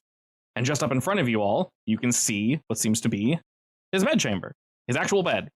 There's a giant ceiling mirror that faces directly down above this, and Meltalia rolls her eyes at it. Like at us too. I see he has an ego. Unfortunately, yes. Badmore is behind you all, and she looks to Meltalia and says, "It's here, isn't it? The thing Sparku uses to bind us to this island." And Meltalia closes her eyes for a moment, and you guys can feel the room slowly heating up. And Badmore looks to you guys and was like, don't run, don't panic. Like this is going to happen. There's some shit that's going to go down, obviously. We should not be here. And as the room begins to heat up, Meltalia puts her hand up and out toward this ceiling mirror, and it begins to glow. And for a brief moment, we can see past it. It's difficult to tell. There's a very strange set of geometry that dances throughout this thing, and she winces for a second, and it looks almost as if Bavmorda kind of moves in to assist in whatever she's doing. They're trying to feel this out, whatever it is. And it looks as if it's hurting Bavmorda more. Meltalia is more used to this, and she goes to stop her for a second, but Bavmorda shoots her a look of like, one of us has to do this. We're both here. Let's just, for now. And you guys can feel something breaking. Some of the muted aura of this room peels away. Something beyond feels as if it's fading away. You all feel sick for a moment. Meltalia slowly looks to you as this red light glowing down from the ceiling gets brighter and brighter. She smirks and says, "This is it." What is it? I'm not sure precisely what it is, but this device is what's keeping us on this stupid island. It's why no one can leave. This is the thing we'll have to disable. Of course, he kept it in his room. I can't say precisely what it is, but I can disrupt it for... I think we promised a day. It might be faster, unfortunately. It will be less than 24 hours, unfortunately. Is the thing the mirror itself or like the thing behind the mirror? I believe there's something behind it. It's just... it's parading as a mirror. I honestly don't know. It's old and powerful. And Bavmorda nods along, and looking closer at her, you can see one of her long dreads actually burns and falls off her head, and she kind of winces a bit at that. Are you sure we can't destroy it? Matalia looks to you as if to say, "We don't have the time nor the power to destroy something like this. This is old, old magic. If Swarku were not here, and we were left alone for quite some time, we could probably destroy it. But and very quickly her eyes go wide. And so do Bavmorda's. Bavmorda's actually shot back, and she slams into one of the armoires. Meltalia digs her feet in, and she's slid back 10 feet or so as the light begins to glow more violently, and almost a darkness irradiates from it as the room begins to heat up even further. And as it does, you see a figure begin to coalesce in front of you, and it smashes Svarku's bed. All this obsidian is dragged out from this room, piece by piece, slowly forming this thing. It lets off a light, guttural laugh as it slowly formed to, honestly, not impossible to describe, but it's constantly shifting. It doesn't really seem to have legs. It's almost looks as if it's bolted to the floor, but we know how malleable the obsidian can be. It can move in the way that it wishes to move. And it doesn't look as if it's aware of its surroundings just yet, but after all the fire subsides and something brings it into the now, it looks around the room and smirks. You hear a similar laugh to the one you heard earlier. As in, this is Varku? This is not Svarku. This seems to be a guardian of some variety. Something to prevent you from doing what you're currently trying to do. As in, we need to destroy it? As you think this, Sarabi, it gives you a look as if you are nothing. And it's going to enjoy turning you to a small paste on the floor. I want to help Bavmorda get up on her feet and maybe try tucking her out the door. All right, as you assist her stand up, she rights herself, and she actually does not want to go out the door. The two of them look to your group as this thing is being formed, as it's looking at you. You guys can tell it can't move just yet. It's not fully here. And the both of them look at you guys, and they effectively say, together, they convey to you, you all need to make a decision very quickly. This thing, whatever it is, needs to be broken. The lock on the ceiling, whatever that is, it needs to be severed entirely. This thing here is going to stop us from doing that. One of these women can continue unsealing this lock. The other one will effectively do the same, but it will assist you in combat. So Meltalia is not going to fight by your side, Bavmorda will not fight by your side, but one of them will effectively be trying to hold back this thing, this giant, and the other one will be trying to completely lock it. So you know, if you receive the help from Meltalia, it'll be more supporty. As in, she can probably offer temporary HP, healing, something of that variety. You know this thing is made of obsidian. Bavmorda's special skill is she can meld obsidian in any way that she wishes. This is a very powerful boy, so it's going to be much, much harder. But if you choose for Bavmorda to help, she can help you guys offensively. Whether it be damage or whether it be like holding it in place for a turn or something, she can help in that sense. So basically, do you guys want healing support, or do you want, not like I said, not damage support, but like stun CC-ish support? I think we have healing down. Yeah, with the potion? With the potions and with you guys healing. Okay, so you guys want Bavmorda to support you? Yeah. Alrighty, they quickly get into position. Meltalia looks at you and says, this thing is going to be mobile. It is most likely going to go for your throats first. We'll try to dissuade it from attacking us, but it could also go past into the other room. You cannot let it touch my sisters. I've seen one of these before. They kill for fun. Great. All right, let's go. And with that, please roll for initiative. Hey, look, it's a 7 again. Have I ever rolled high initiative? Worry not, I rolled an 8. It did not roll well. This thing looks to the two of them, but Bavmorda and Meltalia are basically using all of their power. This is harming Bavmorda much more than it's harming Meltalia. She seems as if her body can handle this. Parts of Bavmorda's body are burning away, starting with her hair, and you know a lot of her power resides within that. You can see some of it chipping away at her skin and such, and she looks to be very much in pain, but the look she gave you, Sarabi, is to say, I'm doing this, you cannot stop me. I understand. And with that, this guardian fully forms itself, looking to the three of you. Mr. Aldrin, you are indeed first. I don't like it here. Question. Answer. Is using a spell scroll considered casting a spell? AKA, can I cast Could a spell and use a spell scroll in one turn? Well, that's would you mean like a bonus action spell and then use an item? Basically, yeah. Because I'm not sure if I still have to verify a spell scroll.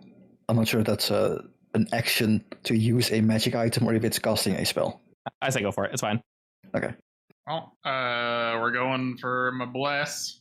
And then I can also use my emboldening bond. It's just not an actual buff. Alrighty. That's it. Everyone looks nice and juicy as Aldrin drops the boost. And this creature looks as if it's trying to, kind of like get itself out of the ground and move up and forward. I dropped the Bane. You drop the Bane. First, prior to that, after your turn, its mouth opens up and lava flows forth. He then kind of like burps up this thing that flitters off to his right. And then Sarby, you dropped a Bane.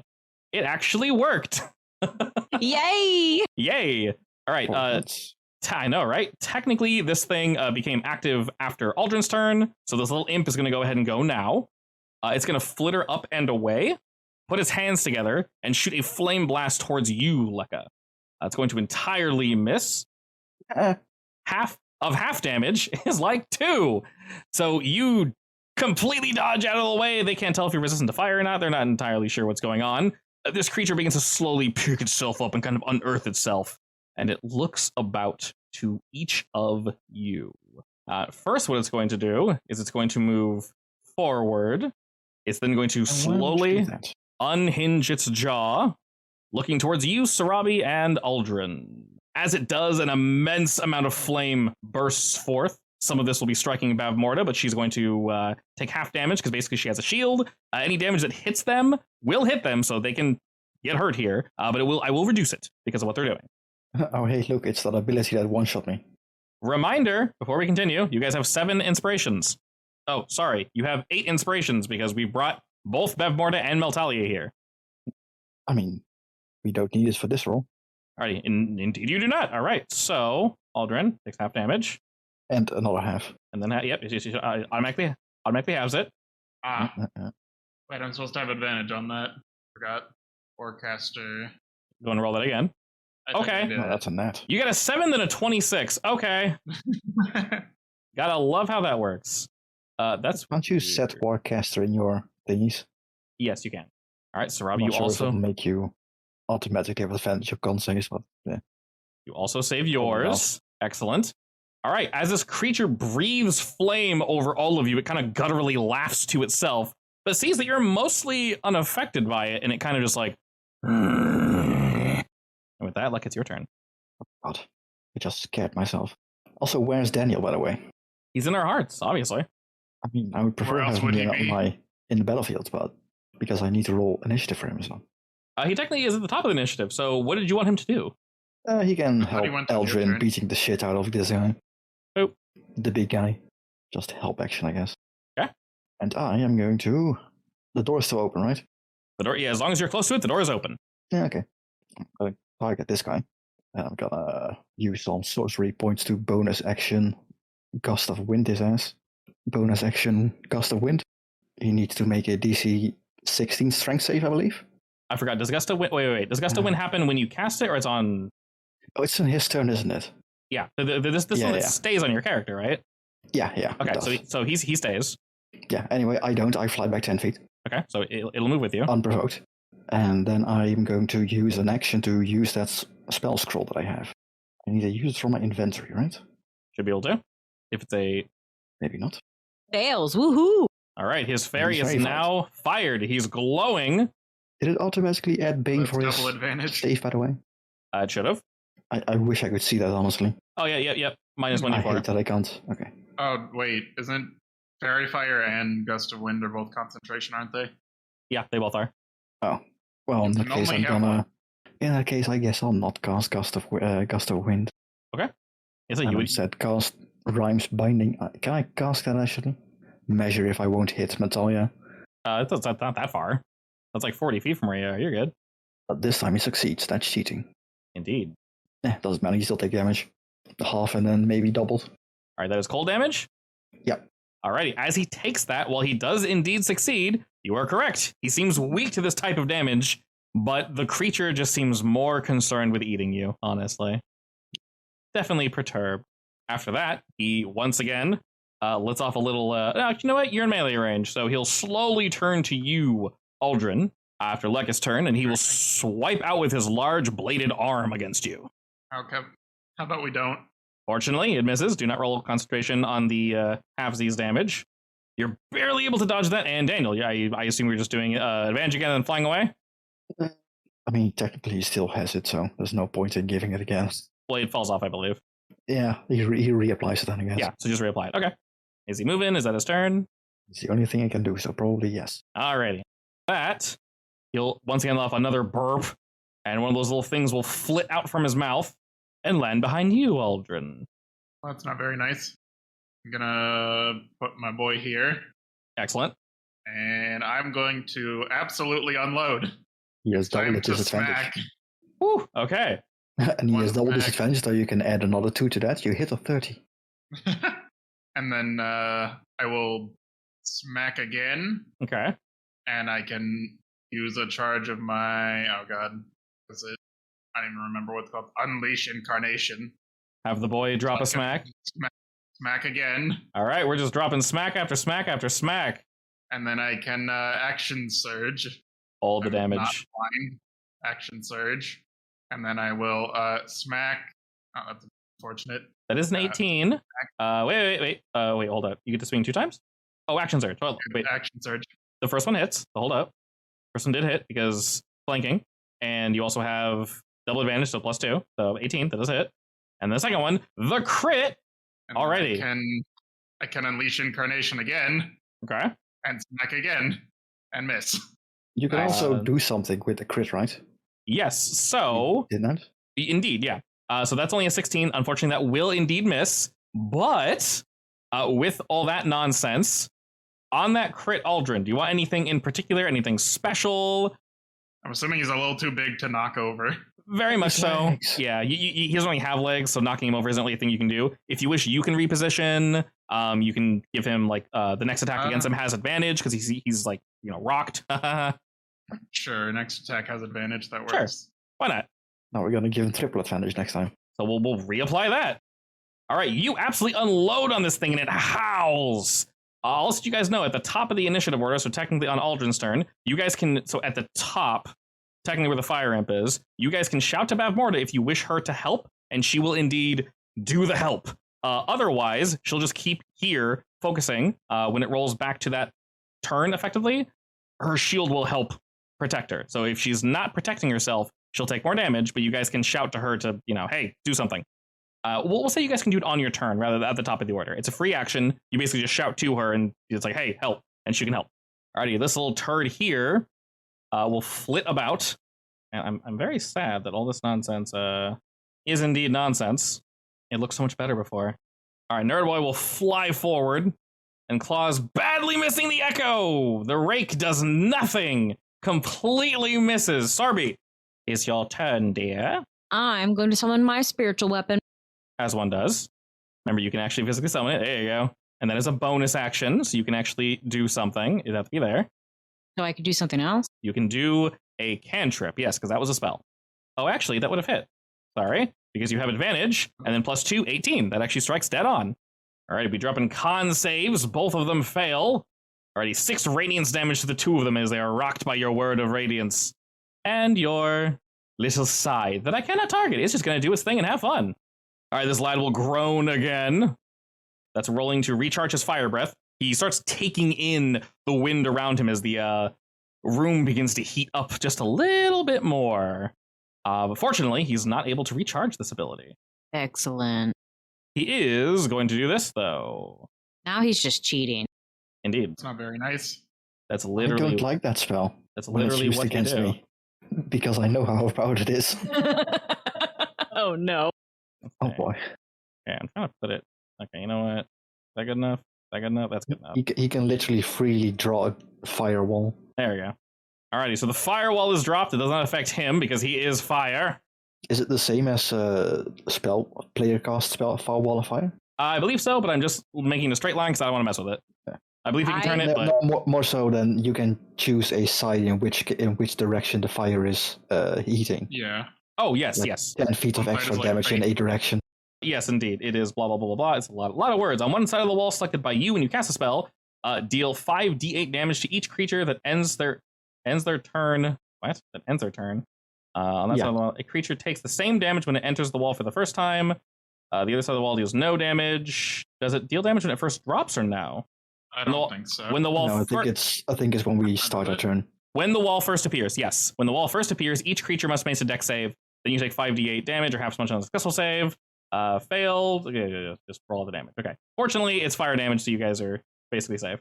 But pain. I mean, it's you're taking half of 21, so it's gonna hurt. Yeah, but fine. yeah, it's unhorrible. Can I see through the wall or no? Barely. It's very difficult. It's like 20 feet tall, so it almost goes to the ceiling. Bavmorda is also struck by this, but she is remaining strong. She moves not. The creature kind of just chuckles as it opens its mouth and just like belches flame along the side in this 20-foot line. Just and the room continues to further heat up. Lekka. Yeah, so I'm going to do the smart thing and move out of the fire. Good idea. Which direction did you say the fire was doing South. things? Actually, before I move out, is this safe standing here? Technically, Or- yeah. I basically want to wiggle around the fire a bit and then cast Draconic Cry for a third application of advantage. Okay, you can do that.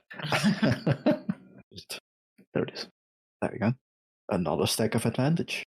And then I'm going to step past the fire. And then I'm going to cast a spell. I'm going to do this before I even move back. Knowing that my my ice worked, I'm going to cast Rhymes Binding Ice again at 3rd level this time. That should be placed 1 down so I don't hit the clone. Okay. It doesn't matter. I can place him again. So the two of them will They succeed both succeed. and take a half double damage. That's a Wow. bad roll, by the way. Jesus. It's fine. And then I move back. Oh, they don't have a lot of health, apparently. Good. All right, that actually murders the back one. So congratulations there. He rolled. Is that actually what I rolled? Really? That's not correct. You didn't roll 27? Oh, no, that's correct. For his concentration check. Wait, he's concentrating? Technically, yeah, On wall of fire. on the wall of fire. So Oh, that's true. after you did that, he kind of like and dropped concentration. As you move, though, Lekka, his reaction will be to charge directly towards you. Can I hit him? My or no? reaction will be to jump off. You very, you very much can. Yes, I'll give him a good old smack on his way out. excellent. All right, you slap him in the ass as he doesn't ignore the pain. You can actually tell chunks of obsidian are being ripped off as he does this. After your turn, he'll spit out another one of these guys over here, and then it's going to be Does his rushing towards me do any damage, by the way, or is it just pure movement. Okay. Yeah, that was just pure movement. But that's good at least. In a way, yeah. You don't die instantly. Yeah, Yeah. exactly. I mean, I literally would have jumped off Oh. because I can Featherfall anyway. Oh. All right, the newly summoned imp runs for you, Sarabi, and goes to slash you with its claws. Daniel, I assume you're flying in and doing the thing. Yep. All right, the thing is done. I mean, he already has so much advantage on him. I'm going to give advantage to the other imp, actually. Sure, which one? The one next to Sarabi. Perfect. All right, he will belch again and summon another imp over yonder. Love it. Aldrin, what do you do? That's just gross. I will, I believe this is a bonus action. Second wind. Excellent. Damn.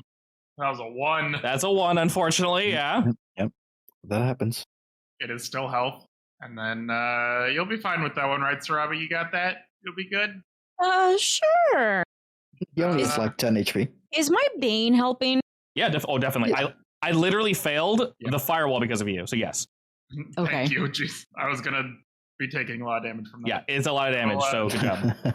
I will smack this boy It would also would help me apply Beautiful. Fairy Fire. So through my clone. I can smack this boy. Indeed. You whomp on that fire imp, and it screams out. You almost fell in a single blow. And you can tell this big boy is definitely taking damage. Whatever Bavmorda and Meltalia did to it, however they're binding it, is weakening it substantially. So you guys are definitely going to town. This little imp will fly towards you, Lekka, with its claws bared, and it will just like lash into you. Critically Right. missing, like an absolute chump. Sarabi, what do you do? Remember, bonus I also action, have- you can move your as thing. a reaction, I laugh at it. As his reaction, he lets down a little lava tear.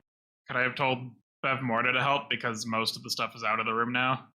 Or at least the deadly big boy is. Indeed. kind of. Are you choosing to move there, Sarabi? Yes. Okay, he will strike you as you move. Fine. Holy shit, I actually hit. You're moving to Guiding Bolt the big guy? Yeah. All right. Well, that is indeed a hit. My god, you stacked so much shit on him. Okay. That is indeed a hit. As it whomps into his back, it kind of groans out in pain. You guys can definitely tell you're hurting it. What would you have shouted to Bavmorda, Aldrin? I don't know, like slow it down or something. Stun it if you can. Okay. So, Robbie, are you ending your turn there? Oh, no, you still have your... Yeah, my 5. sword. Okay. Excellent. All right, Hey, I did 1 damage too. Alrighty, with advantage, you strike the fell fiend. The creature sort of lets out a guttural, just like... it's going to move again over Chunder. The little boy's floating above him. I get it for smack. Indeed, it has been your turn. That has recharged. Oh, baby, a crit. That was kind of sad crit, but Kind of sad crit, but you whomp him in the ass anyway. And as he sort of... Actually, no. Yeah? It's a double crit. He rolled 2 20s. Oh my god, you did. Holy shit. What? What? So Jesus. The damage, Give him something for you get- that. You know what? Reroll damage. Yeah, roll damage again. Damn. 2d6 plus 8. Yeah, just roll that again. He confirmed his crit. For Old real. school D&D style. Jesus. Okay, 5 more damage. That's bonkers. You literally rolled 2 nat 20s. That's insane. So it is going to do something. First, going to try to recharge its fire breath and get a 1 and fail. It is going to scoot itself outward. Yes. Oh, it does not go as far as I thought it did. Okay, that's fair. I thought it went a bit further. Oh, yeah, 30 feet. I guess that's fair. It'll scoot past you guys, its body becoming completely blade. All of it. Just knives and daggers and axes and every sharp, pokey thing imaginable that you don't want in your precious, precious soft flesh. And it just charges forward past the two of you. Oh, Wait. I rolled a net 1 too. we're in pain. Actually, does that down you? Yes, that will down you. Flashing Is that a save throw? That's a save, correct. Yes, it is. Can I use unlucky to give them advantage? You have 8 inspirations if you want to use those first, but you do have True, unlucky. Yes. let me use my inspiration. I keep forgetting about those. Okay, you have 8, so please, yeah, go ahead and reroll Dex Luck. That I'll will. use 4 of our inspiration to instantly succeed. And all right, It's a Dex save. Remember, everyone also has the extra 16. d4 on top of it. that barely makes it. I If you think, want to right? use it. Yeah, it does. That did indeed make it. All right, we'll go down by 1, and you'll take half the damage instead. I just duck and he moves over me. All right, Lekka, go I ahead and don't roll believe in roll my concentration. Right? That's fine. Hey, 25, you held it. All right, Aldrin, are you re-rolling or no? I don't believe in my deck save, but I might as well try. All right, Did he just shit Okay. on the floor while we're doing that, by the way? 19, excellent. I don't know, he bleeds brown apparently. Deal with it. He's bloody. Yeah. No, he's poopy. He has Alright. a massive diarrhea. All right, fine. I'm glad I'm over here and you guys over there. Excellent. Alrighty. Both of you succeeded on the dash and succeeded on your con saves. Congratulations. You get to hold on to your spells. After he does this, Bavmorda tries to kind of hold him in place. And as she does, you guys could sense at the end of his turn, the room was heating up. What's prevented here is a tick, tick, tick of damage that would be applied every single round is now not going to be applied this next upcoming round. So she's going to delay that. Okay, that helps. Oh, yeah. All right, look at this creature shits all over the floor and flies past you. What do you do? I have to deal with the small one next to me. I mean, you don't have to. Yes, I do. Because I am very low in health right now. Unless you want to can do just it die, before me. it's fine. You'd I use mean, a I can- pot too. I can bonk it. No True, guarantee I'll kill it. true. But I'll still need to kill this guy. So I'm gonna focus on killing him first. With a Ray of Frost. Does casting from melee give you disadvantage? It's like attack I think roll, it yes. does, yes. Okay. Do you want to move first, or do you want to blast him with disadvantage? I mean, if I move, I'm gonna get an A up. Just go for roll. the disadvantage. I believe in you. So you do know they are weak. So you do know that, Lekka. You also have an I'm- extra I'm probably d4 just to add gonna to the roll. Move 5 feet. Okay. Yeah, sure. All right. He will limply swing at you and Misses. limply miss. And I'll blast him for a bit cold damage. As you blast him in the face, 9 cold damage. My friend, that is enough to blast him off the face of the earth. He's I turn him perma-slowed. into a little ice lolly. Exactly. Permanent slow. Yeah, the permanent slow. That was a action, and I can bonus action healing potion, right? For a roll. Yes. Okay, I'm gonna do that. Make sure you target yourself. It should heal you. I need to untarget these guys for Yes, please. I like a quick chugs for 10. that was terrible. 1 and a 5? Yeah, not great. At the end of your turn, before the top of the order, He's going to quickly turn to you, the target that he charged to, Sarabi, and swing with his massive bladed arm. Critically missing! Da-da-da-da! Alrighty. How often have those guys missed? Critically missed. That was the big guy. I've critically missed like 4 times already. Yeah, I'm doing great with my my d20s. The little guys have critically missed like 3 times, and he's critically missed maybe twice. But we won't think about that. This is why we asked you to stop rolling for us. Indeed. I think I critically failed Sarabi's reroll of initiative, so yeah, that's not great either. But you did, yes. You're welcome. Anyway, what's going to happen here is Bavmorda is going to slow that one aspect, but something else is going to trigger.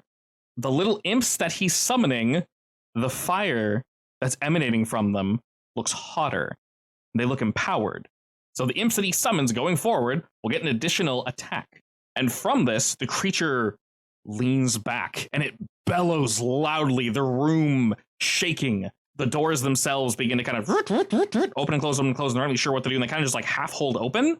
You can tell he busted the one that is nearby you, Aldrin. Even if you were to move away from it, it can't close anymore. It's just permanently stuck open. But both Meltalia and Bavmorda are doing a really good job sealing this. You notice, though, all the obsidian around us, the floor, the walls, everything is starting to become spiky. Now, Bavmorda stopped this from actually jumping outward, but you can tell the very tower next round is going to begin to try to kill you. And we'll get to see how fun that is next week. Oh, good.